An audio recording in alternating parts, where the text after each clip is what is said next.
Hi mga bakla, and for today's video, it's another unboxing day. Yan, so meron na naman tayong dalawang perfume today. Nakakainis ka TikTok kung ano-ano kasing nakikita ko kaya ako napapabili.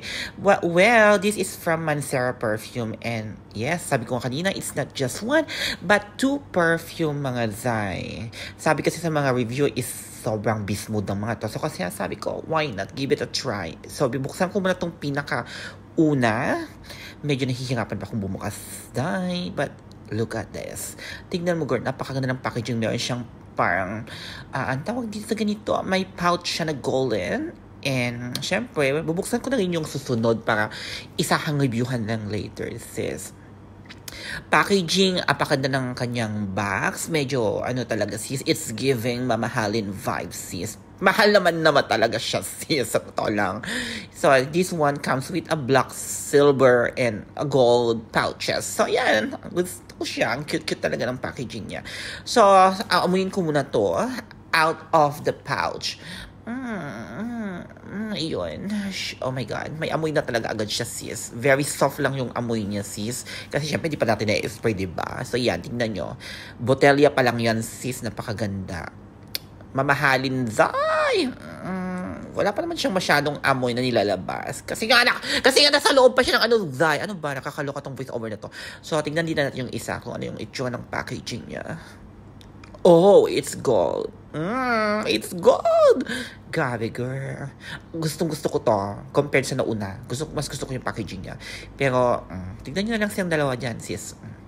So, unahin ko muna i-spray ito. Yes. Ito. Yan, be. Okay.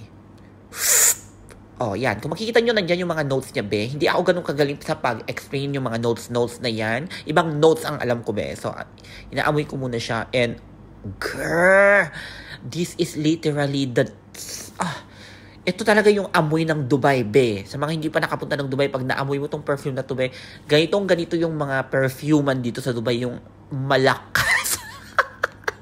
Malakas pero mabango, ha? Diyos ko, baka iba yung iniisip nyo. Kasi may mga malakas din dito na mabaho. Pero ito, malakas na mabango, zay. So, susubukan ko din tong isa para lang makita nyo din yung notes dyan sa taas nilagay ko na bahala na kayo. It's warm, spicy, woody, amber, vanilla. Yan yung mga nilalagay ng mga content ko. Ito, ewan ko ba. Pero ako hindi ko na i-explain sa inyo. Basta sa akin, good, better, best. Ganun lang yung alam kong sabihin, sis. And this one, parang mas soft lang naman to compared sa nauna. Pero nanlalaban din siya, sis. For me, it's 9.5 out of 10. Yung isa kanina, 10 out of 10. Very perfect. Pero ito talaga, sis, pareho silang beast mode. Napakalakas ng amoy pag bago mong spray. So, kung hindi ka mahilig sa ganon, kiss mo na to. But for me, gusto ko siya kasi habang tumatagal siya, mas bumabango siya, mare. Sinubukan kong natulog, tapos paggising ko, nandun pa rin yung amoy. Kung matulog ako sa mga 10 hours, mga ganun. 8 to 10 hours ako natutulog. But yeah, so, grabe, be. Kunin nyo na tong perfume na to.